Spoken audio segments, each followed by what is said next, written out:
Euzubillahimineşşeytanirracim. Bismillahirrahmanirrahim.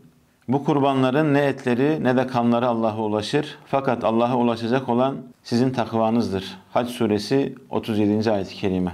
Allah'a teslimiyetin sembolü, ona itaat ve sadakatin en somut tezahürü olan kurban, bizleri Rabbimize yakınlaştıracak ve iyiliğe ulaştıracak müstesna bir ibadettir. Kurban Bayramı ise bu ibadetimizin kabulü için duyduğumuz arzunun ve Cenab-ı Mevla'ya kurbiyetimize dair beslediğimiz umudun bayramıdır. Allah kurban kesme emriyle kullarını imtihan etmekte, onların takvalarını, ilahi emre itaatteki titizliklerini, Allah'a yakınlık derecelerini ölçmektedir.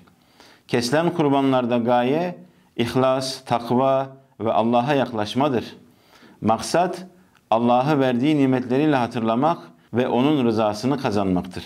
Kurban Bayramı, getirdiğimiz tekbirlerle, tehlillerle, tesbih ve telbiyelerle bize tevhid şuurunu aşılayan, benliğimizi yenileyen, nefsimizi ezen, imanımızı coşturan kutlu günlerin adıdır. Kurban toplumda kardeşlik, yardımlaşma ve dayanışma ruhunu canlı tutar, sosyal adaletin gerçekleşmesine katkıda bulunur. Elbette Kurban Bayramı sadece kurbanların kesilerek etlerin paylaşılmasından ibaret değildir. Ancak Kurban Bayramı'nda özellikle maddi imkanı hiç bulunmayan veya çok sınırlı olan yoksulların bulunduğu ortamlarda İslam'ın sosyal adaleti temin edici bu rolünü daha belirgin biçimde görmek mümkündür. Kurban, zengine malını Allah'ın rızası, yardımlaşma ve başkalarıyla paylaşma yolunda harcama, zevk ve alışkanlığını verir. Onu cimrilik hastalığından, dünya malını tutkunluktan kurtarır. Fakirin de varlıklı kullar aracılığıyla Allah'a şükretmesine, dünya nimetinin yeryüzündeki dağılımı konusunda karamsarlık ve düşmanlıktan kendini kurtarmasına ve kendini toplumun bir üyesi olarak hissetmesine vesile olur. Bu itibarla Kurban Bayramı'nı birbirimizi hatırlamanın, kardeşlik ahdimizi yenilemenin, birlik ve beraberliğimizi pekiştirmenin bir imkanı olarak görmeliyiz.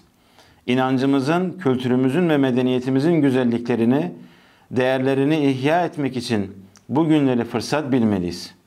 Düzenli bir şekilde her yıl toplumsal yaşamda bu derece görünür hale gelen ve bütün bir gündemi kendine çeviren bu aleni uygulamanın gerek bireysel, gerek toplumsal hikmetlerini göz önünde tutarak kıymetini bilmeliyiz.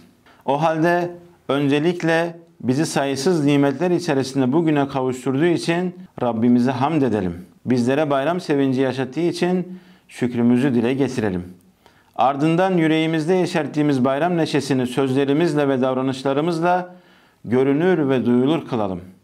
Bayramı ailemizin ve özellikle çocuklarımızın zihinlerinde unutulmaz bir hatıraya dönüştürelim. Yolumuzu gözleyen, sesimizi özleyen, başta anne babalarımız olmak üzere aile büyüklerimizin, akrabalarımızın, dostlarımızın ve komşularımızın da bayram sevinci olalım.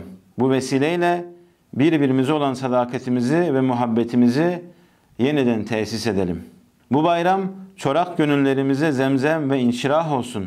Utançlarımızı ve ayıplarımızı, pişmanlıklarımızı, ahlarımızı Rabbimizin rahmet kucağına dökelim.